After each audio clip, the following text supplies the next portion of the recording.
Hi, good afternoon. Today I want to talk about being blessed. We're all blessed. We're all blessed just to have this beautiful body. Without this physical form, uh, the level of Buddhahood would not be available to us without this body.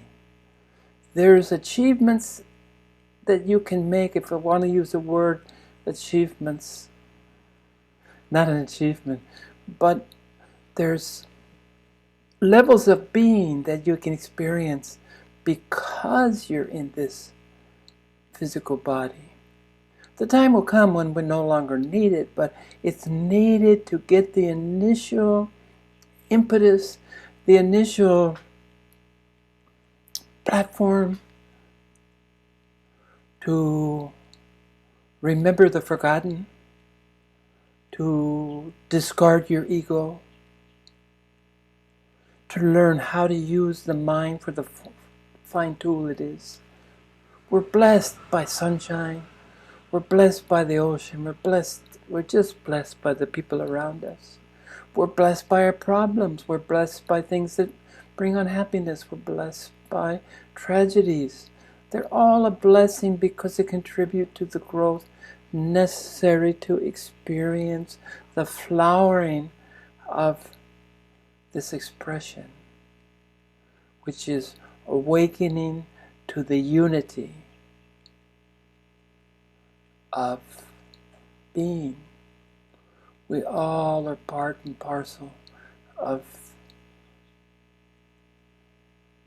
being, the only reality, the only truth is that we're all an expression of the same being.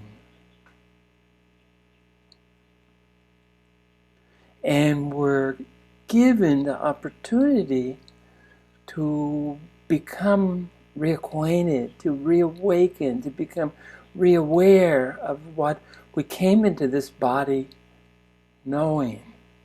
We're blessed by forgetting because we're come back in this body to reconcile, to complete, to accept, to deal with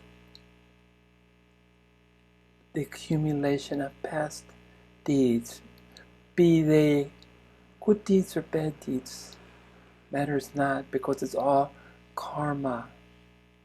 We often hear the expression good karma, bad karma. There's only one karma. Karma simply means action.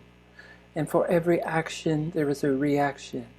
And in our lives, we can't do anything about the actions that occur moment by moment. What we're here to work on is our reaction. Get rid of jealousy, greed, possessiveness, accumulation of materialism. Get rid of the feeling of separation and division. And this body, and this mind, and this heart gives us this opportunity, this golden opportunity. And when I'm talking about blessed, it's funny because this is my second time I had to repeat this video. The first time I didn't, unbeknownst to me, when I put on playback to listen, my battery was slowly dying and my voice became softer and softer, and even at full volume it was inaudible. So that means that beautiful construction, the best the best sharing I've ever done by far, is not available. And I guess I'm blessed with the opportunity for a redo. Of course it won't be the same because my sharings are spontaneous. They're not rehearsed, they're not planned. I am gifted with a title, And within that title, as I speak, as I share, it blossoms. It becomes what it is. What it was meant to be, I'm sure. And one of the blessings, I was counting blessings this morning because, first of all, I got real early, and I had a beautiful meditation out in my converted garage. I've already, it's a work in progress, but it's closer to being finished. And anyway, it's open. It's open into whomever wants to visit and sit with me in a quiet meditation. And it's a flowering of many, many 73 years. It's my masterpiece. Bob Dylan had a song, "When I Paint My Masterpiece." Well, my masterpiece is out there for open. I've always, for many years, I've kept it closed. I started this sharing on YouTube, was my first delving into the concept that I could add anything of value to share that might be meaningful to other people. And it's served me well for these 2.5 years. But today I was texting back and forth to a dear friend, and she's having an existential crisis. I'm not exactly sure, it doesn't matter, but it's life-changing. Her teacher, which we have in common, she's feeling a distance, and she's a little concerned, and she's thinking that she's always one of the most devoutest and one of the most follow the rules and do everything and save up, practice, save up, service to her teacher above and beyond. And now she's having a little existential crisis, and she's wondering if she's to buckle down, and because she's not believing with the same sense of fervency that she always did. And I told her it's a good thing, because belief is a useless endeavor. A teacher, a guru's only job is to point the way and to be a living example of what's achievable by each and every one of us. And the creme de la creme, the ultimate, the final chore for the teacher is to point the way to the abyss. And this is when your teacher has served his purpose. Remember, a teacher is there to serve you. If he's or she's not serving you, then I would look for another teacher. It took me, I didn't find a teacher living in the flesh until 65 years old. And I was with him for 5 years until he took me to the abyss, turned his back on me, walked away. Because his job was done. That's when I took responsibilities, as if each of you will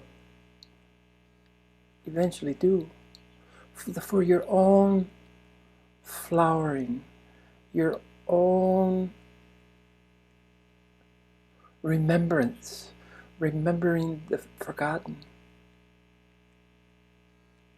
And the forgotten is simple. It's so simple is its unity. It's all one.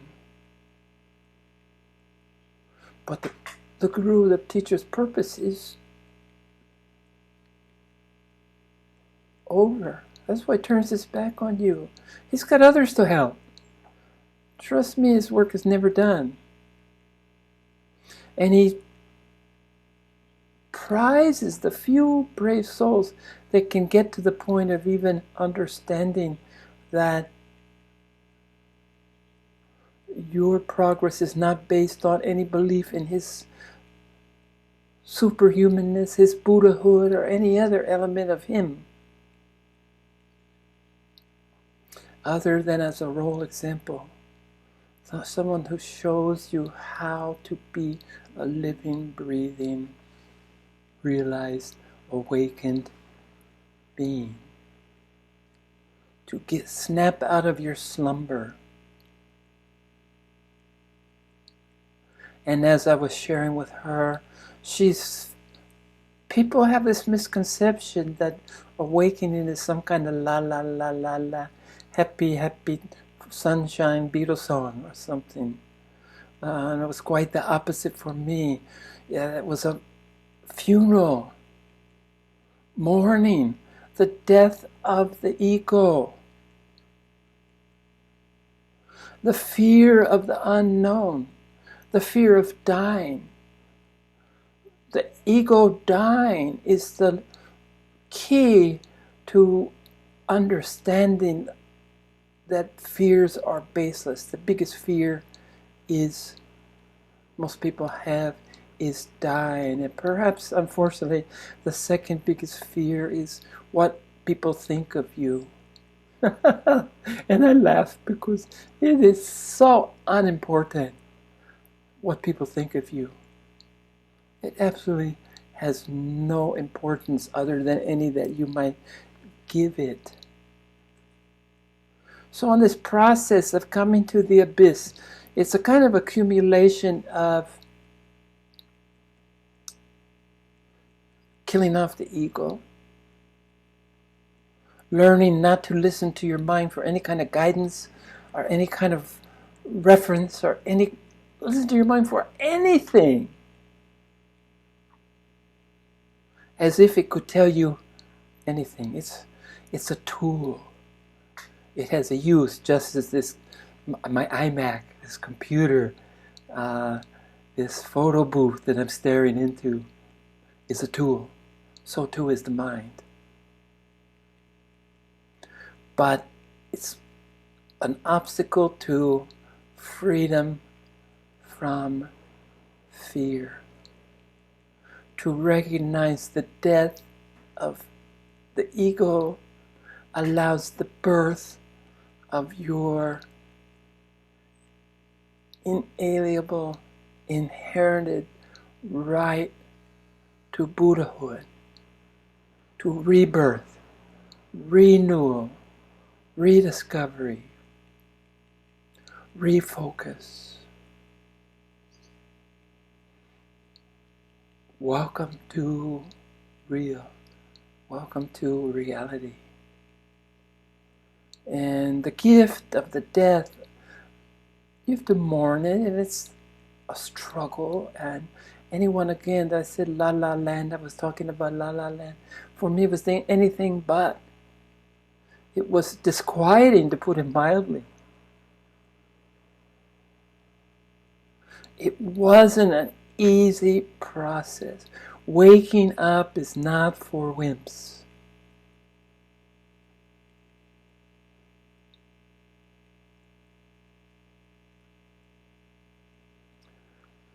So leading up, your teacher's job is finished when you get to the abyss.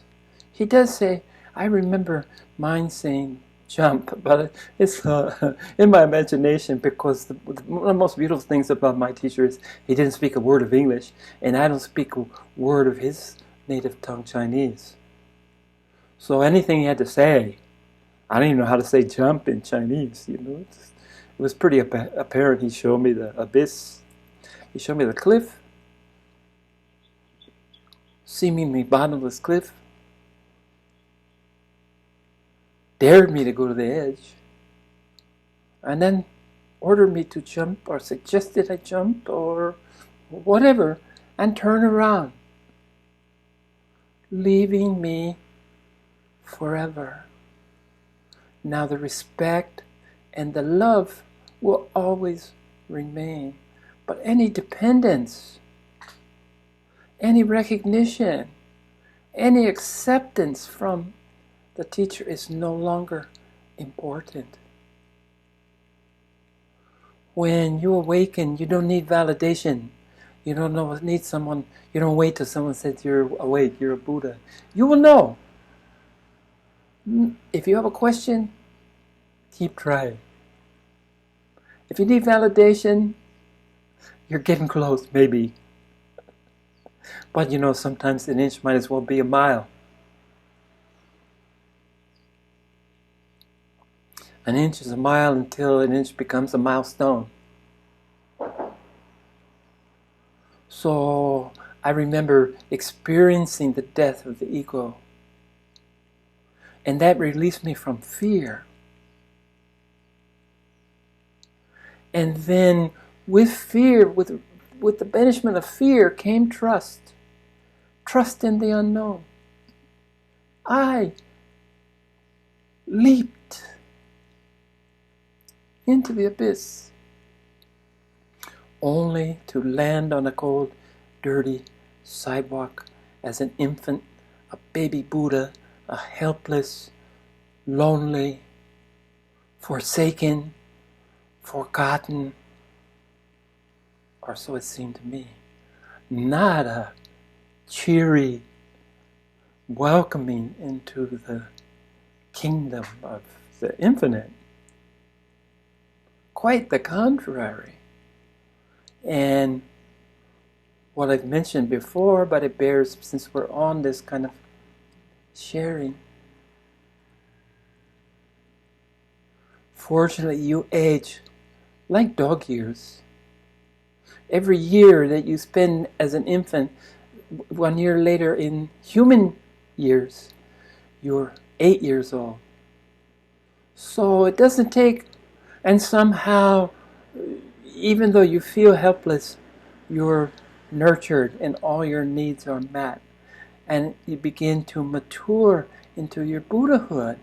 And along the way, the biggest pitfall I discovered was how to think, oh, I'm a Buddha now, I'm so extraordinary, I'm so special. And that's the rise of the most insidious and the last gasp of the ego, what I call the spiritual ego, that needs to be, also needs to die. And it hides in the guise of its specialness. It's a trickster.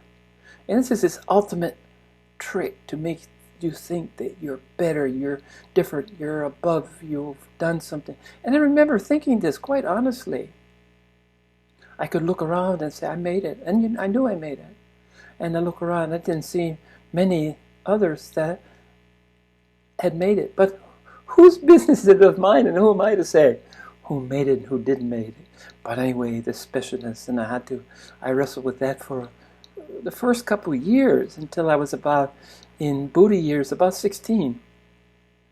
And that's when I discovered the beauty of ordinariness. What could be more mundane? What could be more ordinary than being an awakened being?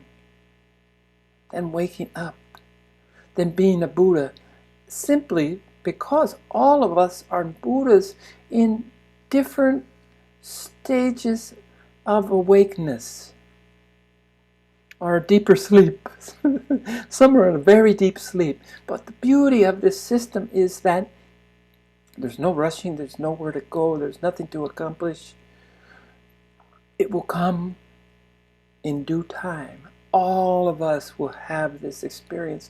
And your words will be, your words have to be different than mine, because all I can, words are just our only tool that we have to try to share, to try to express, and we'll all see the same thing in a different way. And I like to listen to other people. It's very hard to find. Adyashanti is the only person I've found that's talked much about the very personal process of awakening, of devoting the selfishness, so-called selfishness, in that it's inner work, to the point of ignoring everybody and everything on the outside. And it's all inner work. And I did this for 5 years of inner work with total ignorance of my surroundings. I did what was necessary to survive, and that's it. But 24/7, 365 days a year, I was devoted to interior work, working on myself. And the beautiful thing is, when you're ready, it flowers. from going, you have to go inside to come out. And you come out with someone that has something worthwhile to share with others. And I did this via Facebook for the last 200 years, 2.5 years, and 260 or 70 half-hour sharings. That was my arena, my stage for sharing. But it's still, here I am, alone. And it wasn't until probably November of this year that the fruition of my Zendo that is now open, the conversion of my garage to a beautiful, sacred sitting spot where anyone who wants to can come and join me in silent meditation. No teaching is involved in this at this stage, other than I'm printing out like a simple, and I'll go over a simple menu, one side English, one side Chinese, because my biggest obstacle, maybe my biggest blessing, is like I had with my teacher. He spoke Chinese, I didn't. I spoke English, he didn't. And most of the people that would come, most of my neighbors and everyone around me is Chinese and has a limited ability in English. And even the ones that I knew who could go to our teachers' teachings, and they said even they're native speakers of Chinese, but they said even they didn't really get the language. And ironically, a friend of ours and one of the teachers, Wellington, who's bilingual, also bicultural, started an English class because the foreigners had grown from when I first came. Matthew Lien was there, and nobody else that I could see that was of the Caucasian persuasion. But it grew over the years, and so they founded a class, which unfortunately, maybe because I suspect because it was too successful, was disbanded. But we had many non-native English, many Chinese students would come because they said they found it easier somehow to understand it in English. It was an irony. And that's where I met this beautiful soul that I was communicating back and forth with today, texting. And I mentioned texting because I like texting, but I don't like the telephone. I hate to not be able to see people's eyes. Even this medium, I'm looking in my own eyes. And that's satisfactory enough. I'm looking at my own eyes. So there is some eye-to-eye contact in the strangest way. But texting, words is okay.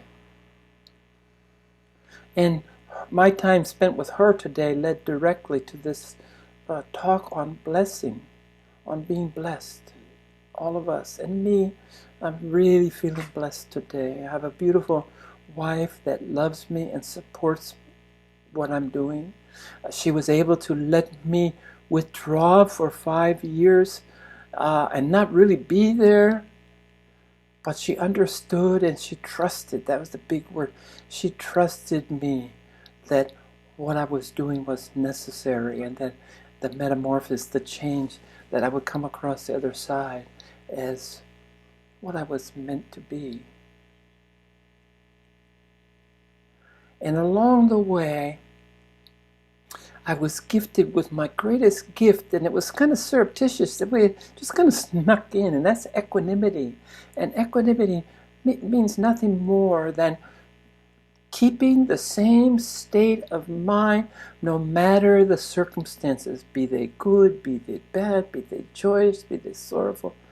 It's to maintain the balance, to maintain the state of calmness in the face of whatever the world brings. And it's funny because I was so busy and so occupied, 33 years of rigorous Renzai Zen, including time spent in a temple in Japan, including daily lessons in a beautiful Zendo in Palolo Valley on Oahu in Hawaii, where I was taught that meditation is warfare. If you are not sweating, you're not meditating. It's hard work. And we also did a martial art. I did Kyushu archery because I needed to focus. That's what my Roshi told me. I need to focus.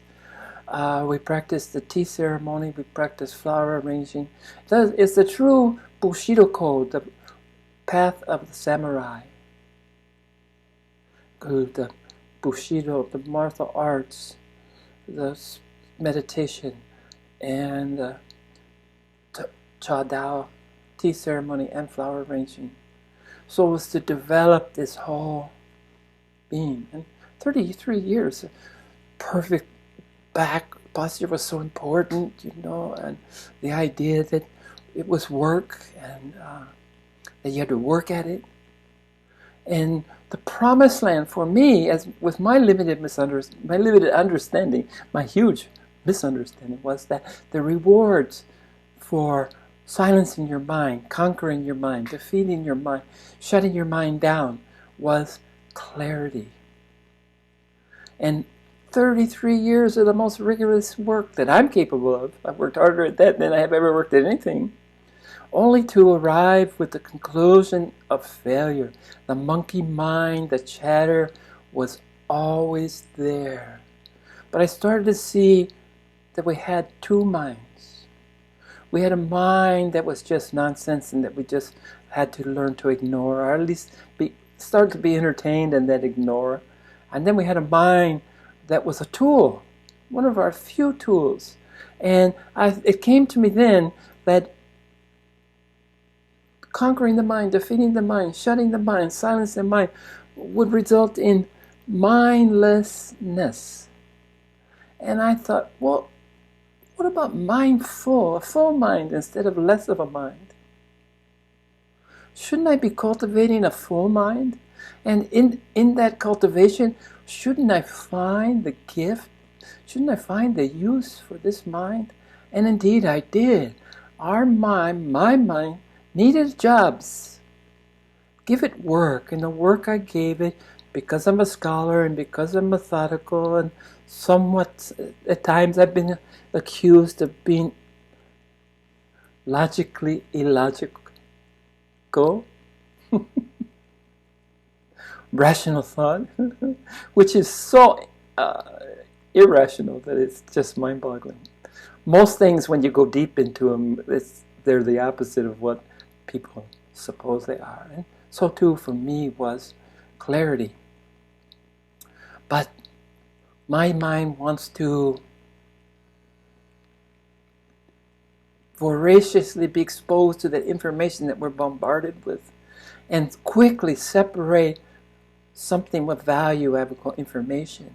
And from that, I gather that information, amass that information, and then start the gleaming process, the mining process, the panning for gold, which include separating the chaff from the wheat.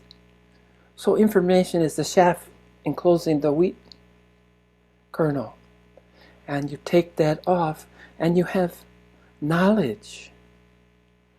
And from the kernel, from the seed to the opening of a plant, you need to distill knowledge. You need to mine, to sift, to pan for gold, to get the nuggets, the golden nuggets, wisdom. And now that you have this wisdom, you need to sort it. And sorting, the whole process I've been talking to, is part of the sorting. But then once you got the nuggets, you need to sort them, and because you need to make them available when you need them. It's not enough just to accumulate them, hoard them. Sort, and then you need to file, and then you need to store. We're nothing. Our brain is nothing I mean, the best analogy of a brain is a computer, but a supercomputer. So we have stored in our library, wherever you keep your library, I'm not quite sure, mine kind of moves around, but wherever you keep your library, everything is stored. So then you need to access it. And I have a little man that has a moving ladder along these big shelves of my library. He has his own Dewey Decimal System that he knows I can trust him to find, to access everything that is known, has been known, and will be known is all available to us right now. And he's the key. He knows where to find it. Maybe she. And provide it to me when I need to know it. I will know what I need to know when I need to know it. So sometimes I stumble and I realize, it'll come, and it usually comes through a dream or sleeping or when I'm meditating, or it's gifted to me. But when I can't really get, doing these is kind of instant. You need to get it right away, and sometimes I stumble. Sometimes I have a golden tongue, and sometimes I have a big, fat, thick tongue that I struggle with. But I've learned to let it go and say, hey, it's gone. Just like as a teacher for years, the greatest gift a teacher can give the students is when they ask a question, is to answer truthfully. If you don't know, tell them so. But also promise that by the next time you see them, you'll have found it out, you'll have researched, and do it. That's a teacher, to be able to say, I don't know, but I'll find out, and then find out. Mission accomplished. So this is blessing. And I want to wrap this up with, equanimity just kind of snuck up. Serendipity, there it was. And until I really appreciate it for what it was, I was always looking for, the grass is greener. I was looking for clarity. And I thought, since I gave up silence in my mind, I thought I gave up clarity. And then only a matter of months ago, I was sitting in meditation and it came to me, what do I mean by clarity? And I always thought, clear water, see the bottom, that if you disturb it, clear mind, if you disturb it, it's not clear, or to see the future, or to see the path, or to see the action that you should choose. This was clarity. And then I found out, how wrong I was. Clarity for me, what I was searching for was purpose of my life, why I existed. And the irony of this is that I've always known since I was born that I exist to become whole, to become part of the one, the wholeness, and also to share what I have accumulated to those that are available for my sharings. And nothing else.